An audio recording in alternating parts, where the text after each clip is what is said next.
Thank you all for turning out this morning. We have an amazing conversation coming up. I've been speaking to these guys over the past week, and given we've only got an hour, I probably could have spoken to each of them for 2 hours just listening to their stories. So I'm really, really excited to have the opportunity to moderate this talk this morning. We're going to kick things off with very short introductions from all our panelists talking about the cause that's most important to them. And then we will have a discussion and then hopefully have time for some Q&A with you guys at the end. So I'm going to introduce people as we go rather than all four at once. And yeah, without further ado, let's crack on. So my first speaker this morning is ALLIE. She's the Director of Brand Marketing and Communications at TOMS. Over to you. Good morning. Actually, you need this, don't you? Sure, thank you. So many of you probably know about TOMS. I'm just going to go over a top line of sort of who we are, what we're about, and sort of where we stand today. We're turning a really interesting corner next year and hitting an exciting milestone of being 10 years old. So we're growing up and becoming an adolescent in the brand. So the purpose is really using business to improve lives. So that's the core crux of what we've determined as a company. This is our business model that we hope to improve lives not only through giving to children, but also really improve lives through the conversation, inspire other businesses, really continue to invest in our people internally, creating really a positive work culture and an environment there, and then also really kind of through, obviously through the impact that we're doing through our giving and through giving partners and different relationships we have in the philanthropic environment. Our promise and why we do what we're doing is, really together we make a better tomorrow, so for one another. So again, just kind of that idea that we're stronger together than individually. So as we develop partnerships and really amplify our story through relationships, that we really are stronger together, so for one another. And then our mission, as you guys know, with every product you purchase, TOMS will help a person in need. So that's really the core mission and how we do what we do. So it's really the practical implementation of the mission. So we're going to pass on to CYRILL now, who's founder for PARLEY for the Oceans. I was first introduced this through Gstar, which we're going to come to and hear a little bit more about. But there is so much more to this company and initiative. So it would be great if you could share some of that with the audience. Okay, I try not to shock you. But actually it's time for a shock because we are at war. And it sounds quite drastic, I know, but the truth is in June 2012, I was as innocent as you are now.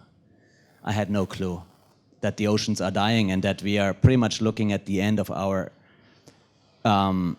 lifetime on this planet, because with dead oceans, with the Dead Sea, we will not live here, we can't breathe, we can't eat. There's a lot of stuff, and I will not go into details because we don't have the time. But June 16, 2012, I met a guy, and often that's how things start. And after that meeting, we founded together, my partner Leah and I, we founded Palais for the Oceans and thought, you know what?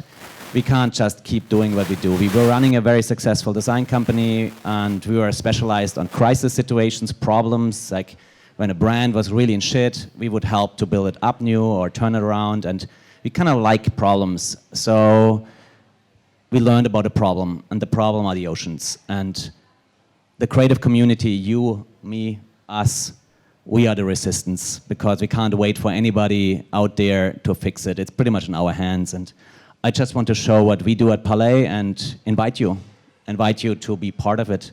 And there is no small, there is no big, there is no judgment for support or measure or anything. It's just like everybody can help. And I'm just here to recruit you.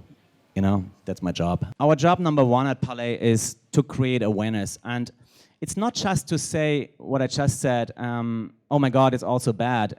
The funny thing is, nobody gives really so much about it if you don't relate to it. So the first number one objective, and that's where you are pretty helpful if you want to, we have to create a link between people out there and the beauty of the sea, because you only protect what you love, and that's what Jacques Cousteau already said very clearly, and people just don't know the oceans. And if you don't know something, why would you do anything for it? And then comes the second aspect, it's a fragile universe out there, and we pretty much have to move our everything that we can to protect it. We're going to move on to a very, very different cause now. Anna is the Global Planning Director at Leo Burnett, and she's going to be talking to us about an Always campaign. Does it work? Yeah. So it feels really weird to talk about period pads after Parley, but I'll try. And if you give me, sorry. So I wanted to start with this, just to give you an idea where Always was when I started working on the brand. So this was a brand that thought that telling women that their intimate parts smell was actually okay, which it obviously isn't. And it was a brand that had no idea how to talk to women. And they were facing 3 problems. One was a complete lack of emotional engagement with women. Sorry, this is being a bit temperamental. So lack of emotional connection with women, because historically they had put too much focus on product performance and superiority. And they played in a very difficult category. I call it a low interest, high sensitivity category, because women will tell you they don't care about periods, but they actually do. And they take everything you say very, very personally. So it's really hard to please them. Always did really well for a long time because their products were actually truly better than competition, till competition caught up, and because their prices were also lower, Always got in trouble. And we started to see, especially younger women, moving away from Always and actually moving to other brands. So something had to be done. It was obvious that the key thing was to get women to engage with the brand. And being very ambitious, we wanted to make the brand popular. And we were told that we were completely insane, that nobody will ever engage with the brand, that nobody will ever share anything with that logo on it, because Always equals periods, and nobody wants to be associated with periods. And I think they had a point, and we really knew that they had a point, but we still needed to do something, so we cracked on. Our starting point was confidence when it comes up on screen. And I know it feels really cliche. It feels really cliched because every female brand in the world talks about confidence, but it was the only emotional thing that women associated with Always. They said confidence on your period. So we had to start from that. We knew that we had to find a very distinctive angle to it. So we sort of looked into confidence. We started to look at confidence throughout a woman's life, and we realized that puberty is by far the most vulnerable time for a woman. And actually, there is a massive confidence crisis that happens during puberty. So this is the research that we found, and the graph shows the bottom line is the self-esteem of girls, and the top line is self-esteem of boys. And this shows that there is a drop in self-esteem during puberty for both boys and girls, but for girls it is much bigger, and it really affects the rest of your life. So it is quite sad to think that as women, we just play catch-up for the rest of our lives. And obviously, as a woman, I was very angry about it. I wanted to do something about it. So what we did, now that we landed, we went from confidence to puberty, we had to sort of try and understand, can we somehow minimize or reduce this drop in confidence? Is there anything we can do to change this? So we had to dig very deep into puberty. We read everything that was available out there, books, articles, research. And we found out that amongst all the fascinating things that happens to girls during puberty, that external pressures, so society puts a lot of pressure on girls, and especially gender stereotypes. So society loves to dwell on the differences between boys and girls. And just imagine you are a young girl, and you are trying to figure yourself out. You're very vulnerable. You're trying to figure out what it means to be a girl and to be a woman, because you are becoming one. And as you look for answers, society gives you lots of rules, and it tells you how you should or shouldn't be as a girl, how you should look, how you shouldn't look. And even worse, you just see that boys around you are raised not to be a girl. And therefore, the message that you end up taking out of it is that being a girl isn't good enough. And obviously, this really affects your confidence. So we felt we found a really interesting territory, and we had the chance to actually change the messages that girls received at puberty and make them feel really good about being girls. What creatives did that was brilliant was take this strategy and make one more step, which was to realize that gender stereotypes are so ingrained in our culture, they're even part of the language. So the expression like a girl is used as an insult, and it shouldn't be. And we decided to change the meaning of the sentence and make it mean amazing things. The execution, which I'll show in a second, was just a social experiment. We recruited pre-puberty girls and then men and women, girls and boys, and we asked them to do things like a girl. And the difference in the way they interpreted the sentence, the pre-puberty girls and the adults, was quite shocking even to us, and which is why the video was so powerful and actually so successful. The very important thing to me is that we did change the meaning of the sentence like a girl. It became a symbol of empowerment, female empowerment around the world, to the point that on the 9th of March this year, the UN gave always an award for the impact the campaign had on female empowerment globally. So that was a great success. So our final speaker this morning is Shubhankar. He's the Global Brand Director of Gstar, and is going to talk a little bit about Parley, but also Gstar's mission as a company at the moment. Thanks. Good morning.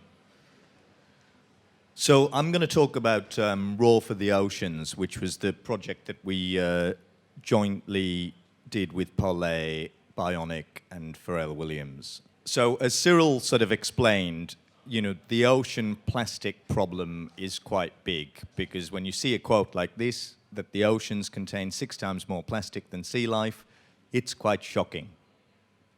Probably not as shocking as the birds, but still quite shocking.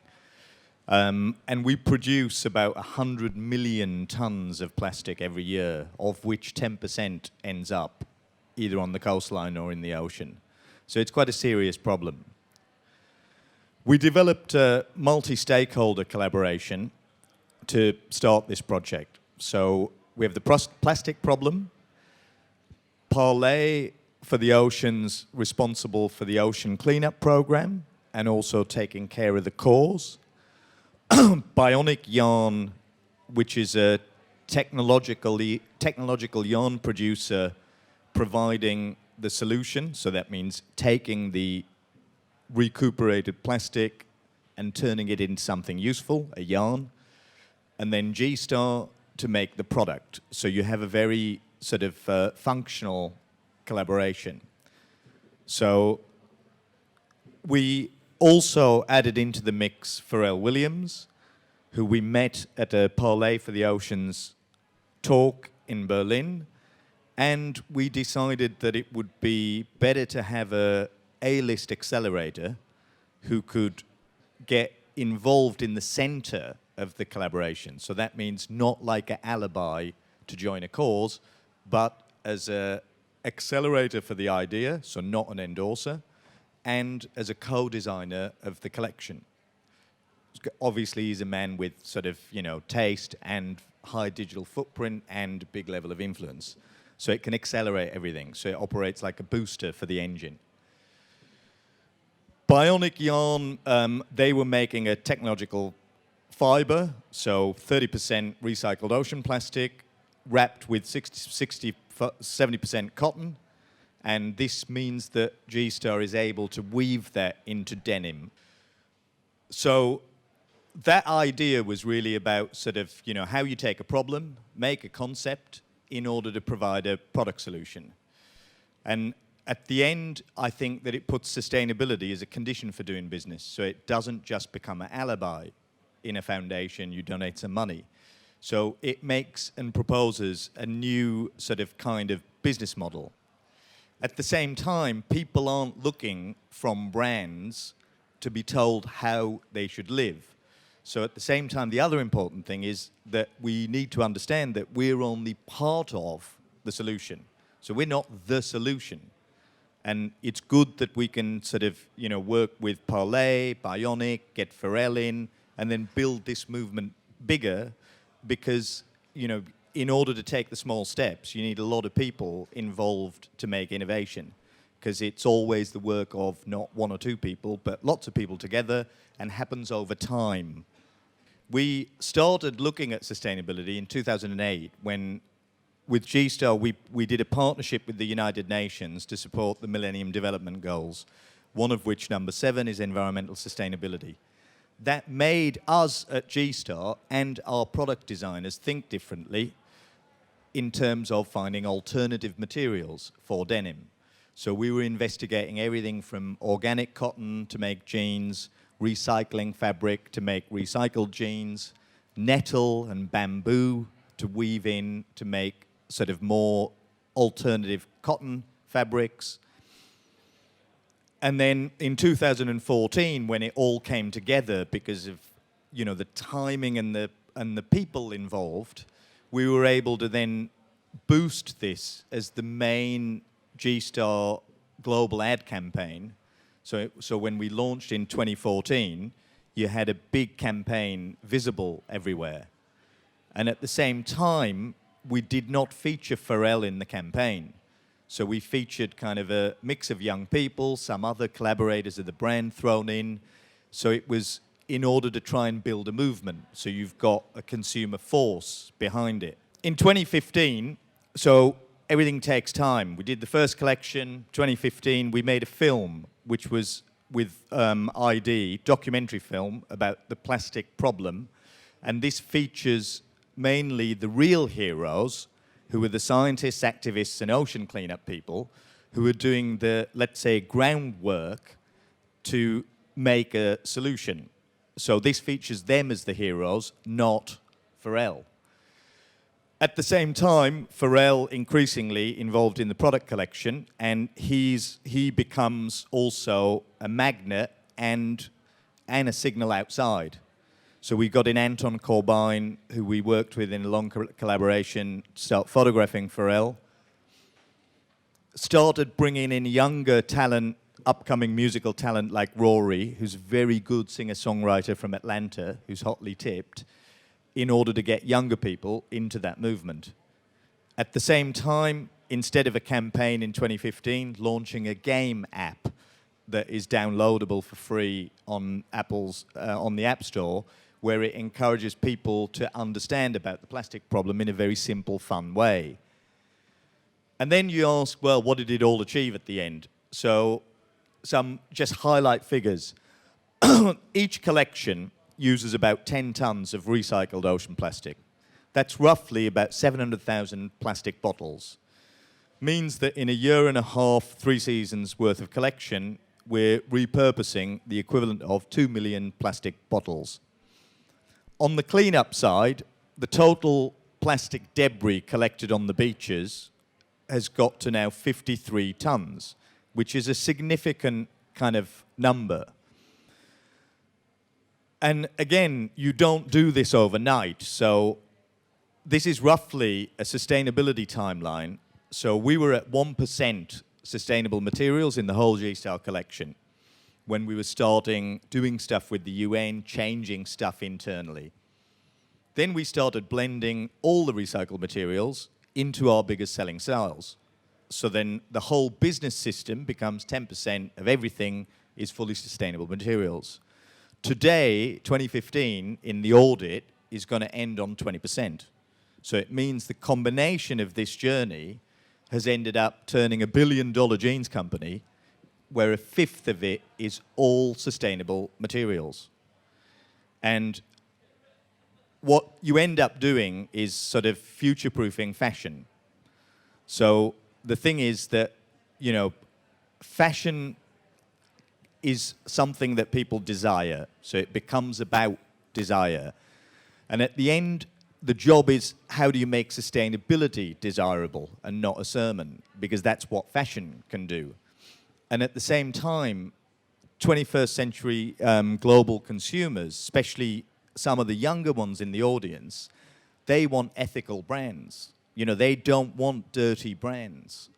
And I think that sort of in the future you can use sort of branding as an interesting business model to affect sort of change, because you can mobilize a lot of people.